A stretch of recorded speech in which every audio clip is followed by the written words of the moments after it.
when we have those fellows with the big white helmets with those red N's on them. I asked one of our starters the other day, what's the N stand for? And he said, knowledge. We make it tough on them, though. I mean, you don't coast through Nebraska just because you're a football player. They major in agricultural economics, and there's a two-question final for all of the players. And first question is, what did old MacDonald have? And they were giving that to one of our potential Heisman Trophy winners the other day, and he started to sweat. Finally, he brightened up. He said, farm. Professor, delighted, of course. You don't want to flunk a Heisman candidate. So he said, you're halfway home. He said, just one more question. He said, how do you spell farm? Now the guy really starts to sweat. He looks at the ceiling and he looks around. Finally, his face brightens up and he says, E-I-E-I-O. So watch for that guy this year. He'll be dynamite. I really want to talk about what's on your mind, so we're going to do a Q&A in a minute. There's a couple questions I always get asked. People always say, well, who should I go to work for when I get out? And I've got a very simple answer. We may elaborate more on this as we go along, but the real thing to do is to get going and for some institution or individual that you admire. I mean, it's crazy to take in-between jobs just because they look good on your resume or because you get a little higher starting pay. I was up at Harvard a while back, and a very nice young guy picked me up at the airport, Harvard Business School attendee, and he said, look, I went to undergrad here, and then I worked for X and Y and Z, and now I've come here. And he said, I thought it would really round up my resume perfectly if I went to work now for a big management consulting firm. And I said, well, is that what you want to do? And he said, no, but he said, that's the perfect resume. And I said, well, when are you going to start doing what you like? And he said, well, I'll get to that someday. And I said, well, your plan sounds to me a lot like saving up sex for your old age. It just doesn't make a lot of sense. I told that same group, I said, go to work for whomever you admire the most. And I said, you can't get a bad result. You'll jump out of bed in the morning and you'll be having fun. And the dean called me up a couple of weeks later. He said, what'd you tell those kids? He said, they're all becoming self-employed. So you've got to temper that advice a little bit. Play one game a little bit with me for just a minute, and then we'll get to your questions. I'd like for the moment to have you, have you pretend I've made you a great offer, and I've told you that you could pick any one of your classmates, and you now know each other probably pretty well after being here for a while. You have 24 hours to think it over, and you can pick any one of your classmates, and you get 10% of their earnings for the rest of their lives.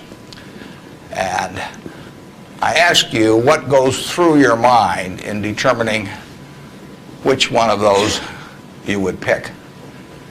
You can't pick the one with the richest father. That doesn't count. I mean, you've got to do this on merit. But you probably wouldn't pick the person that gets the highest grades in the class. I mean, there's nothing wrong with getting the highest grades in the class, but that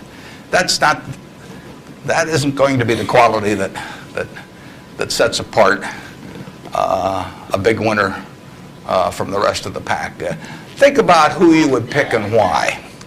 And I think you'll find when you get through, you'll pick some individual. You've all got the ability. You wouldn't be here otherwise. And you've all got the energy. I mean, you've got, the initiative is here. The intelligence is here throughout the class. But some of you are going to be bigger winners than others. And it gets down to a bunch of qualities that, interestingly enough, are self-made. I mean, it's not how tall you are. It's not whether you can kick a football 60 yards. It's not whether you can run the 100-yard dash in 10 seconds. It's not whether you're the best-looking person in the room. It's a whole bunch of qualities that really come out of Ben Franklin or the Boy Scout code or whatever it may be. I mean, it's integrity, it's honesty, it's generosity, it's being willing to do more than your share. It's just all those qualities that are self-selected. And then if you look on the other side of the ledger, because there's always a catch to these, free gifts and genie jokes. So you also have to, and this is the fun part, you also have to sell short one of your classmates and pay 10% of what they do. So who do you think is going to do the worst in the class? This is way more fun. And think about it again. And again, it isn't the person with the lowest grades or anything of the sort. It's the person who just doesn't shape up in the character department. I mean, we look for three things when we hire people. We look for intelligence, we look for initiative or energy, and we look for integrity. And if they don't have the latter, the first two will kill you. Because if you're going to get somebody without integrity, you want them lazy and dumb. I mean, you don't want them smart and energetic. So it's that third quality, but everything about that quality is your choice. You can't change the way you are wired much, but you can change a lot of what you do with that wiring. And it's the habits that you generate now on those qualities, or those negative qualities. I mean, the person who always, claims credit for things they didn't do, that always cuts corners, that you can't count on. I mean, in the end, those are habit patterns. And the time to form the right habits is when you're your age. I mean, it doesn't do me much good to get golf lessons now. If I'd gotten golf lessons when I was your age, I might be a decent golfer. But someone once said the chains of habit are too light to be felt until they're too heavy to be broken. And I see that all the time. I see people with habit patterns that are self-destructive when they're 50 or 60, and they really can't change them. They're imprisoned by that. But you're not imprisoned by anything. So when you write down the qualities of that person that you'd like to buy 10% of, look at that list and ask yourself, is there anything on that list I couldn't do? And the answer is there won't be. And when you look at the person you sell short and you look at those qualities that you don't like, if you see any of those in yourself, egotism, whatever it may be, selfishness, you can get rid of that. I mean, that is not ordained. And if you follow that, and Ben Franklin did this, and my old boss Ben Graham did this at early ages in their young teens. Ben Graham looked around and he said, who do I admire? And he wanted to be admired himself, and he said, why do I admire these other people? And he said, if I admire them for these reasons, maybe other people will admire me if I behave in a similar manner. And he decided what kind of a person he wanted to be. And if you follow that, at the end, you'll be the person you want to buy 10% of. I mean, that's the goal in the end. And it's something that's achievable by everybody in this room. So that's the end of the sermon. Now let's talk about what's on your mind. And you can ask anything. The only thing I won't tell you is what we're buying or selling or about. I don't even tell myself that. I mean, I write it down, and then it's like the Coca-Cola formula. There's only two people can get into the trust department and find out what they are, and I don't know who the two are. So we don't talk about what we're buying or selling, but anything else is fair game. Personal, business, anything you'd like to talk about. And actually, the tougher the questions are, the more interesting it is for me. So don't spare my feelings. I mean, just throw at my head. And with that, let's. I guess we've got a microphone. Is this the only microphone, or is there one on? This is the only microphone. Okay. Right here. Oh, in general, what the economics of, say, Wrigley chewing gum will look like 10 years from now. The internet isn't going to change the way people chew gum. It isn't going to change which gum they chew. If you own the chewing gum market in a big way, and you've got Double Mint and Spearmint and Juicy Fruit, those brands will be there 10 years from now. So I can't pinpoint exactly what the numbers are going to look like on Wrigley, but I'm not going to be way off if I try to look forward on something like that. Evaluating that company is within what I call my circle of competence. I understand what they do, I understand the economics of it, I understand the competitive aspects of the business. There can be all kinds of companies that have wonderful futures, but I don't know which ones they are. I've given talks in the past where I carry with me a 70-page, tightly printed list, and it shows 2,000 auto companies. Now, if at the start of the 20th century, you had seen what the auto was going to do to this country, the impact it would have on the lives of then your children and grandchildren and so on. It transformed the American landscape. But of those 2,000 companies, 3 basically survive. And they haven't done that well. many times. So how do you pick 3 winners out of 2,000? I mean, it's not so easy to do. It's easy when you look back, but it's not so easy looking forward. So you could have been dead right on the fact that the auto industry, in fact, you probably couldn't have predicted how big an impact it would have. But you wouldn't have, if you'd bought companies across the board, you wouldn't have made any money, because the economic characteristics of that business were not easy to define. I've always said the easier thing to do is figure out who loses. And what you really should have done in 1905 or so, when you saw what was going to happen with the auto, is you should have gone short horses. There were 20 million horses in 1900, and there's about 4 million horses now. So it's easy to figure out the losers. You know, the loser is the horse. But the winner was the auto overall. But 2,000 companies just about failed. A few merged out and so on. There were 3 companies, auto companies, in the Dow Industrials in the 1920s and 30s. Studebaker, Nash Kelvinator, and Hudson Motor. Now those names are all familiar to me, and maybe some of them are familiar to you, but they're not making any cars. You know, they didn't make money, and yet at one time they were in the Dow 30. They were the aristocrats of American business, and they got creamed. So figuring out the economic characteristics of the winners in a wonderful business is not easy. In North Carolina, you know, Orville and Wilbur took off, or I guess Orville took off and Wilbur watched. I'd have been Wilbur. But if you could have seen the future of the airline business from that point forward and how that would transform things, you know, it would have blown you away. And it's excited people, incidentally, ever since. But if there had been a capitalist at Kitty Hawk, he should have shot Orville down. I mean, because it's done nothing but cost investors money. There were over 400 airplane companies in the 1920s and 30s alone. There was in Omaha. There was in Nebraska. We were the Silicon Valley, apparently, of aircraft. And they all disappeared. It's been a terrible business. At the end of 1991, if you'd added up the aggregate earnings from all airline companies with billions poured in, since Wilbur and Orville were down there, they came to less than 0. The number of passengers went up every year. You know, the importance of the industry was dramatically increased decade by decade, and nobody made any money. So figuring out the economic consequences, TV, I think there's, 20, 25 million sets a year sold in the United States. I don't think there's one of them made in the United States anymore. I mean, you'd say TV set manufacturer, what a wonderful business. I mean, everybody, nobody had a TV in 1950, or thereabouts, 45 to 50. Everybody has multiple sets now. Nobody in the United States has made any real money making the sets. They're all out of business. You know, the Magnavoxes, the RCAs, all of those companies. Radio was the equivalent of the 20. Over 500 companies making radios in the 1920s. Again, I don't think there's a U.S. radio manufacturer at the present time. But Coca-Cola, what was it, 1884 at Jacob's Pharmacy or whatever, the fellow comes up with something. A lot of copiers over the years.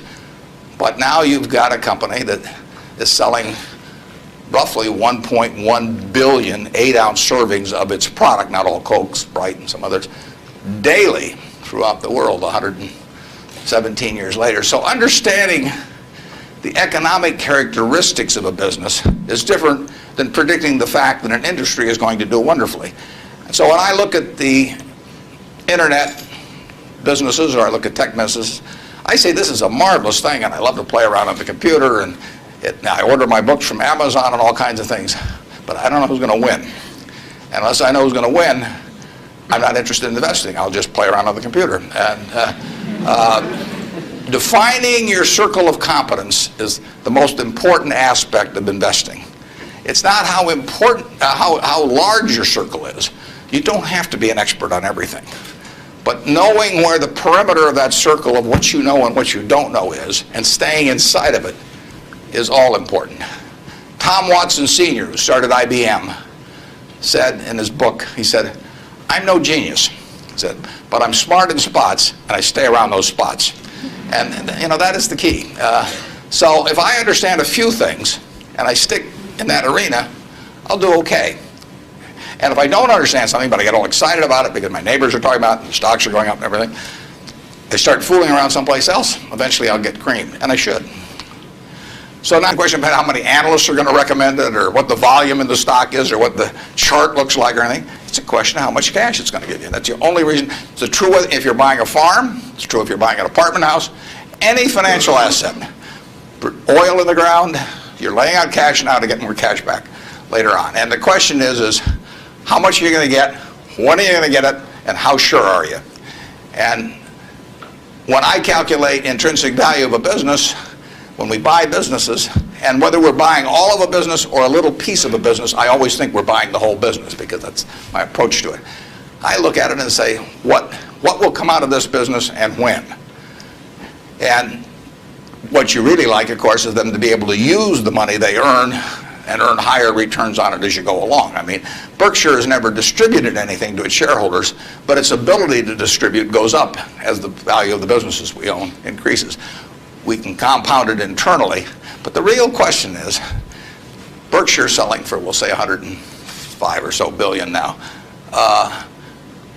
What can we distribute from that 100? If you're going to buy the whole company for 105 billion now, can we distribute enough cash to you soon enough to make it sensible at present interest rates to lay out that cash now? And that's what it gets down to. And if you can't answer that question, you can't buy the stock. You know, you can gamble in the stock if you want to, or your neighbors can buy it. But if you don't answer that question, and I can't answer that for internet companies, for example. There are a lot of companies, there are all kinds of companies I can't answer it for, but I just stay away from those. But if interest rates are 3%, and you can get two birds out in 20 years, it still makes sense to give up the bird in the hand, because it all gets back to discounting against an interest rate. Problem is, often you don't know, not only how many birds are in the bush, but in the case of the internet companies, there weren't any birds in the bush. But they still take the bird that you give them if in the hand. But I actually have written about this sort of thing, and stealing heavily from Aesop, who wrote it some 2,600 years ago, but I've been behind on my reading. Yeah, one puff left in it. But you pick it up and you get your one puff. It's disgusting, you throw it away, but it's free. I mean, it's cheap. And then you look around for another soggy, one puff cigarette. Well, that's what I did for years. It's a mistake. Although you can make money doing it, but you can't make it with big money. It's so much easier just to buy wonderful businesses. So now I would rather buy a wonderful business at a fair price than a fair business at a wonderful price. But in those days, I was buying cheap stocks. And Berkshire was selling below its working capital per share. You got the plants for nothing. You got the machinery for nothing. You got the inventory and receivables at a discount. It was cheap. So I bought it. And 20 years later, I was still running a lousy business, and that money did not compound. You really want to be in a wonderful business, because the time is the friend of the wonderful business. You keep compounding, it keeps doing more business, and you keep making more money. Time is the enemy of the lousy business. I could have sold Berkshire, perhaps liquidated it, and made a quick little profit, one puff. But staying with those kind of businesses is a big mistake. So you might say I learned something out of that mistake, and I would have been way better off taking what I did with Berkshire is I kept buying better businesses. I started an insurance business, See's Candy, the Buffalo, all kinds of things. I would have been way better doing that with a brand new little entity that I'd set up rather than using Berkshire as the platform. Now I've had a lot of fun out of it. I mean, everything in life seems to turn out for the better, so I don't have any complaints about that, but it was a dumb thing to do. I went into U.S. Air. I bought a preferred stock in 1989. As soon as my check cleared, the company went into the red and never got out. I mean, it was really dumb. I mean, I've got an 800 number I call now whenever I think about buying an airline stock. I call them up any hour that, fortunately, I can call them at 3 in the morning, and I just dial and I say, my name's Warren, I'm an aeroholic, and I'm thinking about buying this thing, and then they talk me down. I mean, it takes hours sometimes, but it's worth it, believe me. If you ever think about that buying an airline stock, call me and I'll give you the 800 number, because you don't want to do it. But we got lucky in terms of how we eventually came out on it, but it was a dumb decision, all mine. And I've done biggest in terms of opportunity cost, eventual costs. I bought half interest in a Sinclair filling station when I was about 20 with a guy I was in the National Guard with, and I had about $10,000 then, and I put $2,000 in, and I lost it all. So that was 20%, and that means that the opportunity cost is now $6 billion of that filling station, which is a big price to pay for, getting to wipe a few windows and a few windshields and things like that. So actually I like it when Berkshire goes down because it reduced the cost of that mistake on an opportunity cost. But the biggest mistakes we've made by far, biggest mistakes I've made by far are mistakes of omission and not commission. I mean, it's the things I knew enough to do, they were within my circle of competence, and I was sucking my thumb. And that is really, those are the ones that hurt. They don't show up anyplace. I probably cost Berkshire at least $5 billion, for example, by sucking my thumb 20 years ago or close to it when Fannie Mae was having some troubles, and we could have bought the whole company for practically nothing. And I don't worry about that if it's Microsoft because I don't know it. Because Microsoft isn't in my circle of competence. And so I don't have any reason to think I'm entitled to make money out of Microsoft or out of cocoa beans or whatever. But I did know enough to understand Fannie Mae, and I blew it. And that never shows up under conventional accounting. But I know the cost of it. I passed it up. And those are the big, big mistakes. And I've had plenty of them. Unless I tell you about them in the annual report, and I resist the temptation sometimes, unless I tell you about them in the annual report, you're not going to know it because it doesn't show up under conventional accounting. But omission is way bigger than commission. There's big opportunities in life have to be seized. We don't do very many things, but when we get the chance to do something that's right and big, we've got to do it. And even to do it in a small scale is just as big a mistake almost as not doing it at all. I mean, you've really got to grab them when they come, because you're not going to get 500 great opportunities. You would be better off if when you got out of school here, you got a punch card with 20 punches on it, and every financial decision you made, you used up a punch. You'd get very rich because you'd think through very hard each one. I mean, you went to a cocktail party and somebody talked about a company you didn't even understand what they did or couldn't pronounce the name, but they'd made some money last week and another one like it. You wouldn't buy it if you only had 20 punches on that card. There's a temptation to dabble, particularly during bull markets. In stocks, it's so easy. It's easier now than ever because you can do it online. Just you click it in and maybe it goes up a point and you get excited about that and you buy another one the next day and so on. You can't make any money over time doing that. But if you had a punch card with only 20 punches, you weren't going to get another one the rest of your life, you would think a long time before every investment decision. And you would make good ones and you'd make big ones. And you probably wouldn't even use all 20 punches in your lifetime, but you wouldn't need to. Chronically short of funds and had all kinds of opportunities coming, we might have a somewhat different approach. But our inclination is not to sell things unless we get really discouraged perhaps with the management, or we think the economic characteristics of the business change in a big way. I mean, and that happens.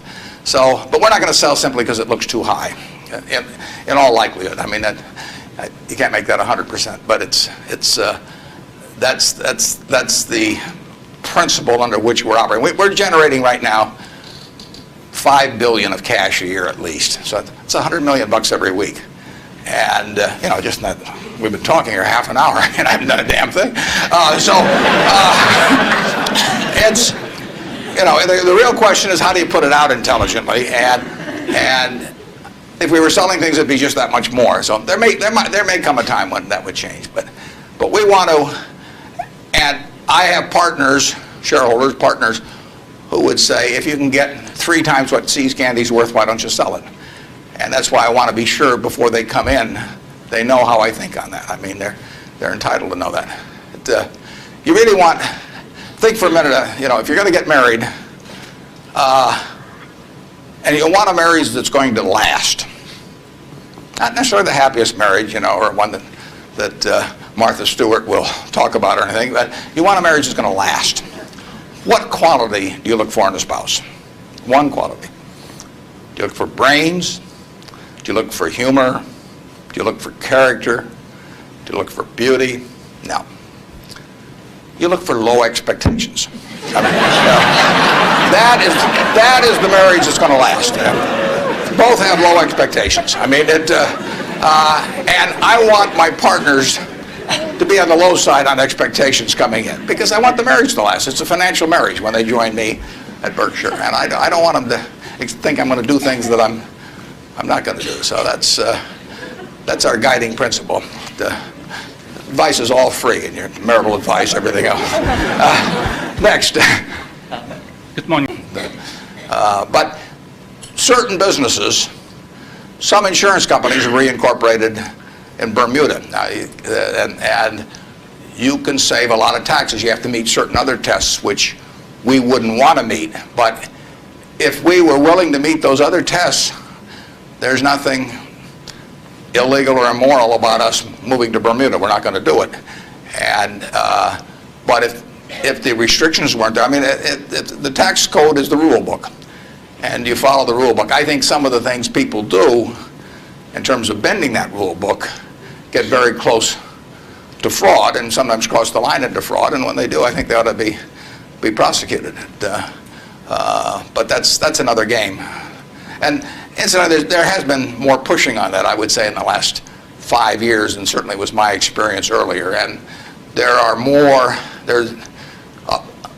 I think now it's diminished in the last year or two, but a couple years ago there was some very aggressive marketing by some of the auditing firms, and of these, even with percentage shares of the gain to be paid to the auditors. And I think that those things got fairly dubious, and particularly when they shopped for legal opinions, so that if you got caught doing these things, you can say, well, I was relying on this legal opinion, and therefore I shouldn't go to jail, but just pay the back taxes. So I don't know of anything we're associated with that has done that, but obviously if they push too far, we don't want to be there. Very informed.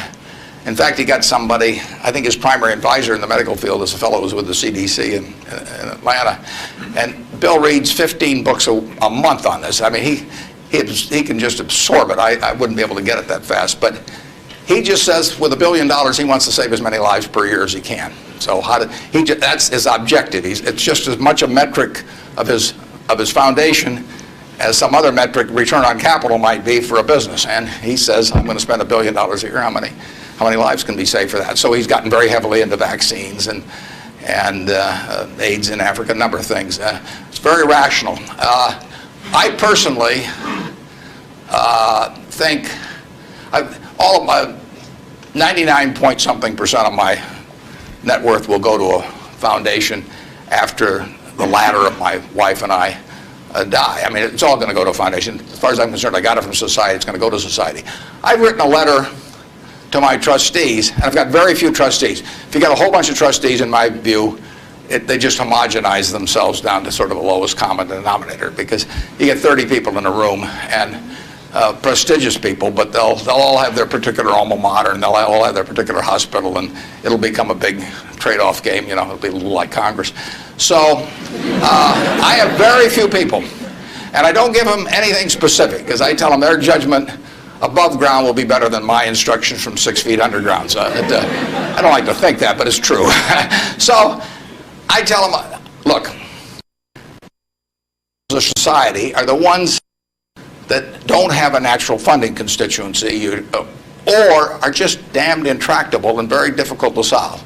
So I tell them I am not going to haunt them at all if they spend big money on some terribly important problem and they fail, because they're taking on tough problems. When I buy businesses, I'm buying easy businesses. But the reason that big problems of society are big problems is that they're damn tough to solve. So they're swinging at bad pitches. I'm swinging at easy pitches in business, but they have to swing at bad pitches. But I tell them I want them to try and do it. And if they fail, it doesn't bother me at all. I tell them if they give $1 million here and $1 million there and $1 million there, they're not going to sleep, because I'm going to be haunting them. I'm going to come back every night. I do not want the eyedropper approach used to philanthropy. But I want them to use their judgment to look at important problems that do not have a natural funding constituency. If the government's going to fund it, fine. They should be funding important problems, but we won't need to do it.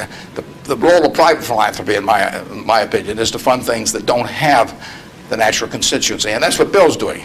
There aren't a bunch of people around that you can make an emotional appeal to make vaccines available to millions and millions of kids around the world. It doesn't tug at anybody's heartstrings. You can't name buildings after them. I mean, it just isn't the sort of thing that you can raise money for on an emotional basis. And there's nothing wrong with raising money on an emotional basis.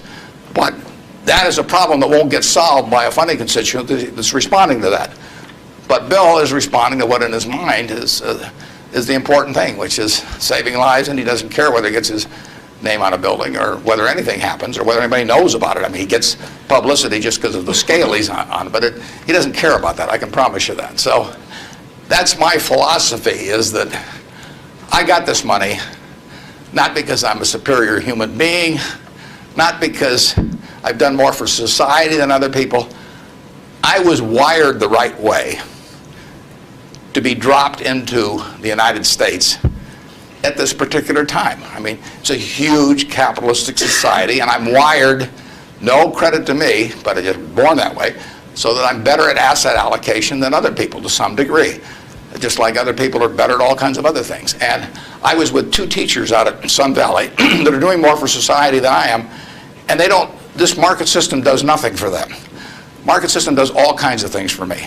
Gates says if I'd been born 5,000 years ago, I'd have been some animal's lunch, because I can't run very fast, and I can't climb trees. I mean, and I could tell that animal was chasing me, wait till you see how I could allocate assets, But it wouldn't have made any difference. So here I am, I'm born now, just very, very lucky. And the odds when I was born in 1930, the odds were 50 to 1 against me being born in the United States. That's a terrible set of odds to face. And yet I was dropped down here, And if I'd been dropped down in Peru or someplace or China, I mean, I wouldn't have had a chance.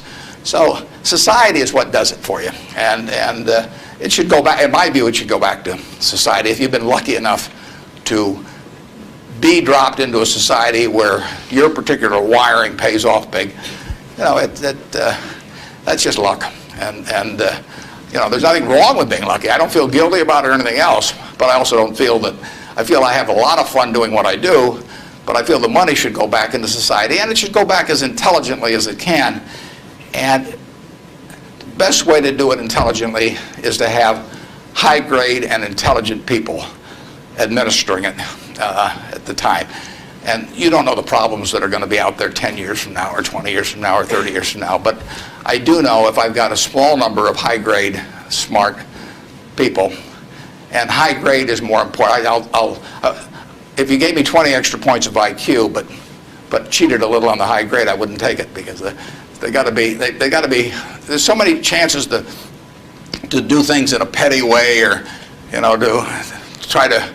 I mean, people get subverted in their own minds to their own interests rather than the interests of the institution. So I really want super high-grade people doing it, and I've got them. And I think the money might do a lot of good, it may do no good, but it'll be operating in fields where if it does some good, that good probably wouldn't have been done otherwise. Including the decade of the 30s. So here you had 100 years when basically the U.S. citizenry was improving their lot decade by decade by decade. The 30s, it was up 13%. Best decade was World War II. The 40s, it's up 36%. The worst decade was the First World War. So you get sometimes the analogy, you can get in trouble on analogies. But in any event, it was a huge period. Interestingly enough, there were 6 big periods in there for the stock market in both directions. There were 3 big bull markets. From 1900 to 1921, the Dow went from 66 to 71, less than a 10% move in 20 years, less than 0.5% a year. You got dividends too, but 0.5%. So it didn't move. From 21 to 29, as you point out, it went from 71 to a high of 381 in September of 1929. Went up 500%. Well, obviously, the well-being of the country didn't go up 500% during that period, and the well-being of the country went up a whole lot more than 10% during that first 21 years. So you got this very uneven development. Then from September 1929 until the end of 1948, the Dow went from 381 to about 180. It was cut in half, and that was 18 long years. And yet the per capita GDP was moving right up during this whole period, so the economy was doing fine. From 48 to 65, the Dow went again from about 180 up to close to 1,000. Again, 5 for 1, which was far outstripping it.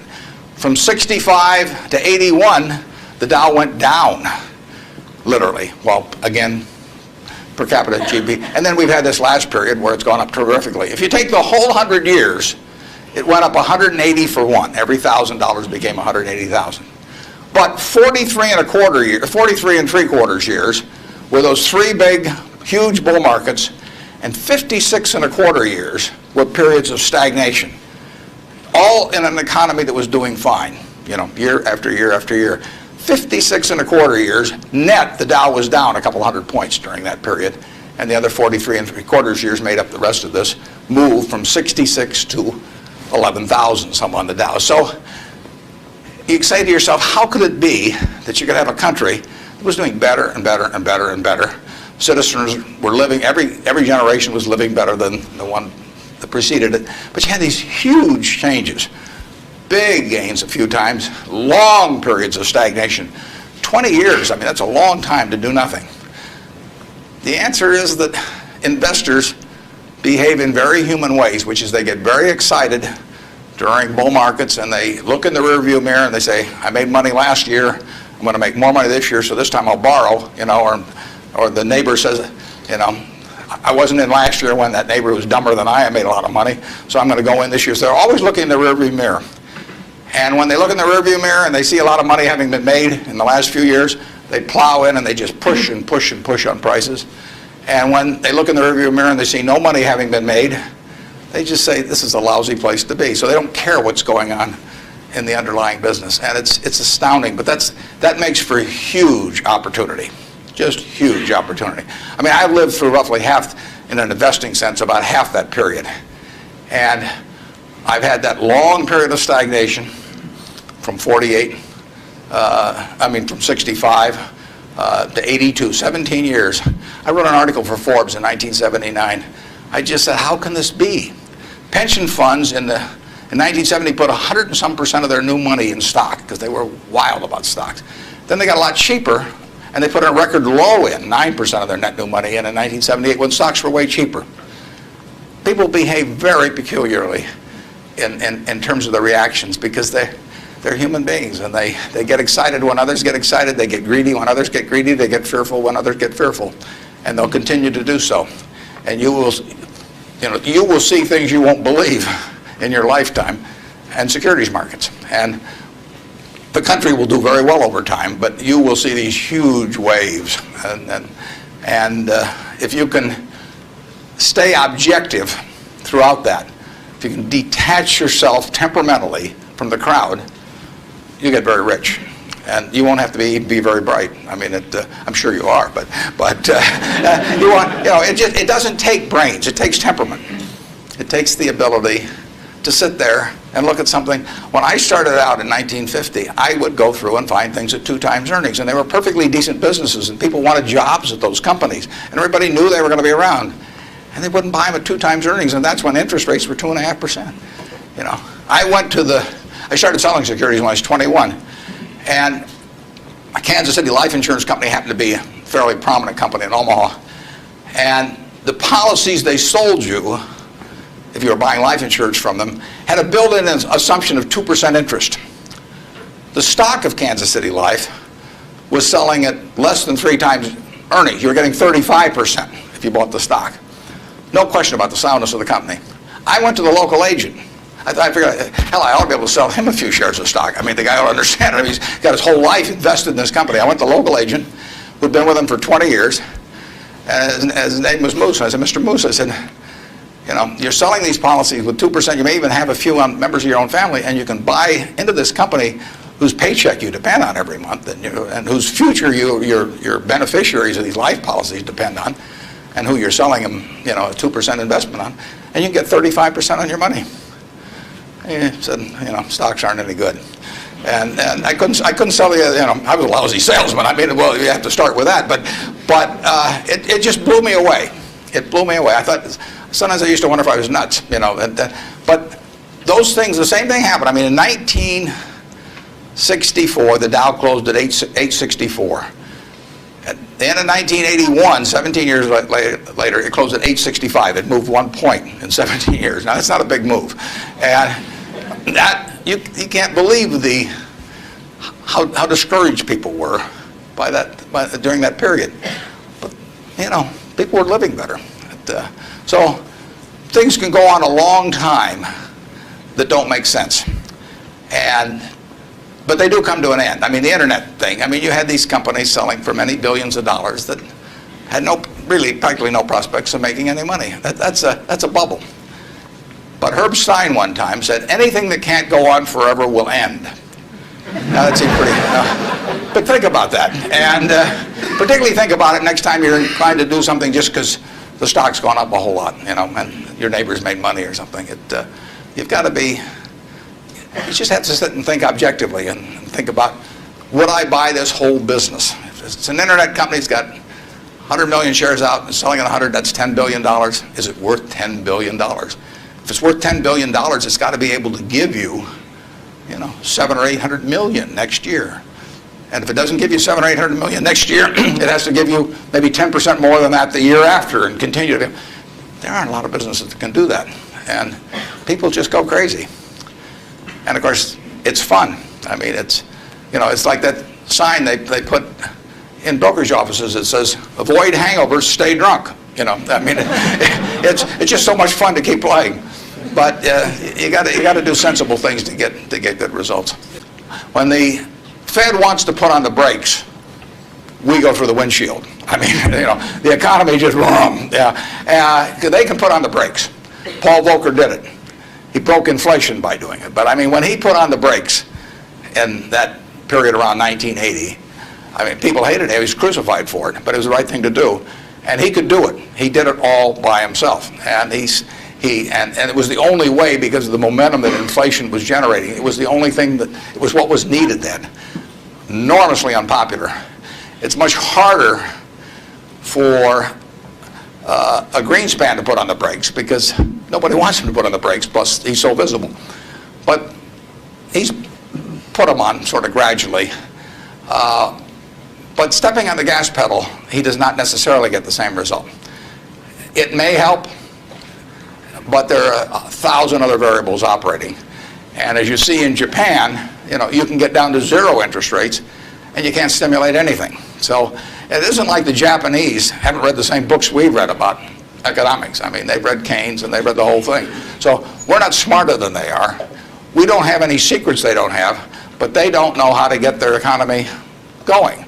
And, their GDP there has been going no place, in the last 5 years, and there's still problems around. So easy money doesn't solve everything, but Greenspan could very well get blamed for the fact that he hasn't solved everything, and it's just not in his power to solve it. He can help in various ways, but I don't think you could have anybody better, and I think he's done the right thing to this point, but the right thing may not be quite as effective as people may hope that it would be. In economics, you always want to ask, and then what? You'll read in the paper, well, what happens if the Japanese start selling our government bonds, or what happens if they dump the dollar? They can't dump the dollar. There's no way to dump dollars. You can, or at least dollar assets, because if the Japanese want to sell our government bonds, if they sell them to us, they get a time deposit or a demand deposit at Citi, or they still own a dollar asset. If they sell them to the French, they may get some assets from the French, but now the French have it. I mean, the only way you can reduce foreign investment in the United States is to change it around so they're consuming more than we're consuming from them. I mean, when we buy a television set from Japan, if we buy more television sets from them than they buy equivalent consumables from us, the exchange, what balances things is we give them some investment type asset, whether it's cash or a U.S. government bond or our stocks or our movie studios or our real estate or different things. And the only way that reverses is when we start running a trade surplus, which we're miles away from. So logically, if you read classic economics, you would believe that our currency would have been weaker when they're a lot smaller. Walmart is a classic example. I mean, who would have thought 25 years ago 30 years ago. I mean, here was Sears with a 100-story plus building in Chicago, had access to money far cheaper than Sam Walton. I mean, Sam Walton's credit was not as good as Sears. Every supplier wanted to do business with Sears. Nobody had ever heard of Sam.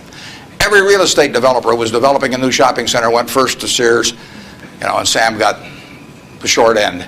So here's a guy starting in Bentonville, Arkansas, and he kills them over time. Just plain kills them. And disadvantage in buying, disadvantage in borrowing, disadvantage in real estate, advantage, Sam Walton, and his ability to inspire, in the end, hundreds of thousands of people to be enthusiastic about going to work and doing the right things over time. So I would be just as optimistic about small business generally. Now, there's certain areas where scale is just plain important. But I see no disadvantage. We intentionally at Berkshire, we have 112,000 employees, more in Georgia than in any other state in the union, incidentally. We employ a lot up near Dalton, and we employ a lot of people in Macon at GEICO. And we intentionally, with our 112,000 employees, we probably have, I don't know how many business units, but lots. And we only have 13.8 people at headquarters. I'm not the 0.8, incidentally. I resent it when people think that. I'm a full, but we have one woman that works 4 days a week. And that's all we have at headquarters, 112,000 people, 105 billion a market cap. But we intentionally keep our units small. We think, we want them to have the nimbleness, the responsiveness to the customer particularly, that will turn them, that essentially will more than offset anything that the scale of having maybe a little more purchasing power or something will develop. We own a home furnishings business in Utah, run by a fellow named Bill Child. He was featured in Fortune about one issue ago. The cover story was God in Business. Bill was the #1 illustration. Bill took that business from his father-in-law when it was doing $250,000 a year, and he now has over half the business in Utah in his field, about close to $400 million. He built it by thinking about the customer. And the truth was, he was competing with Sears. He was competing with Levitt's, was a huge furniture retailer in the past. He was competing with everybody. But all he thought about from the moment he got up in the morning was, how do I take care of my customer? And that wins.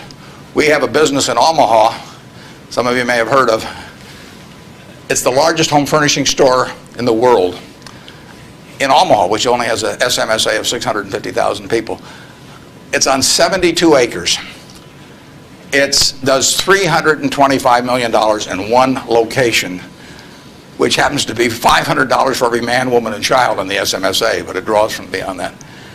That business comes about, or has resulted, from an investment of $500 in 1937 by a woman who walked out of Russia in 1921. She walked out, got on a peanut boat, landed in Seattle with a tag around her neck. She couldn't speak one word of English. The American Red Cross looked at the tag. It said Fort Dodge, Iowa. They got her to Fort Dodge, Iowa. She couldn't pick up the language. She was there 2 years. She said she felt like a dummy. So she came to Omaha because there were other Russian Jews there, and she'd at least have somebody to talk to. Her little girl started school, Frances. Frances would come home at night and teach her mother the words she learned in school that day. That's how this woman, Rose Blumpkin, learned the English language, but from her daughter from kindergarten on, teaching her the words. She brought 7 siblings over from Russia, one at a time, $50 every time she saved $50. She sold used clothing and other works. She got her 7 siblings over, her mother and father, and by 1937, 16 years after she got here, she saved $500. She got on a train, went to Chicago, to the American Furniture Mart, which was this huge, impressive thing. She was smart as hell, but she thought like a peasant in a way, and she saw this building and she decided to name her company the Nebraska Furniture Mart. She went in and bought $500 worth of, she bought about $2,000 worth of merchandise. All the way back to Omaha, she worried because she thought, I owe $1,500, and she only had a $500 equity. So she got to Omaha. She took the bed, the sofa, the refrigerator out of her own home to sell fast so she could get the money so she could pay on time. She took that business and built it from that start. No one would sell to her. She went into court 4 times because they tried to the carpet manufacturers tried to keep her from selling at a discount, and she went into court and told the judge, because she figured out ways to buy this stuff in various nefarious ways from had other people buy it for her. And she said, look, I pay $3 a yard for this carpet. Brandeis sells it for $6.98. She says, I sell it for $3.98. Just tell me, Judge, how much you want me to rob people. She defended herself. Papers wrote it up. The judge bought carpet from her the next day. I mean, it was marvelous. Brandeis isn't selling anymore. They were the huge department store in Omaha. She put everybody out of business. And the punchline, she worked till she was 103. She sold me the business when she was 89. And she didn't have an audit. I went out to see her one afternoon. I took a check out with me and because I knew she wanted to do something. And I said, Mrs. B, here's the money. I said, I don't need an audit. Just tell me whether you owe any money. She said, I've never owed any money since I owed those guys back in 1937. And she said, it's all free and clear. She'd never seen a balance sheet. She didn't know what accounting terms meant, but she understood the nature of the business. And I told her, I said, I'd rather have your word, than an audit from every one of the big 6 or big 8 or whatever there were, the number at the time of the top auditing firms. And she worked till she was 103. She died at 104. She had 3 siblings at her funeral. I mean, those are some genes. Her son works there now. He's 82 or 3, and the 3 sisters are all alive. But the punchline is, she couldn't read or write. This woman could not read or write. If you told her this room was 68 feet by 43, she would tell you how many square yards it was like that. She never went to school a day in her life.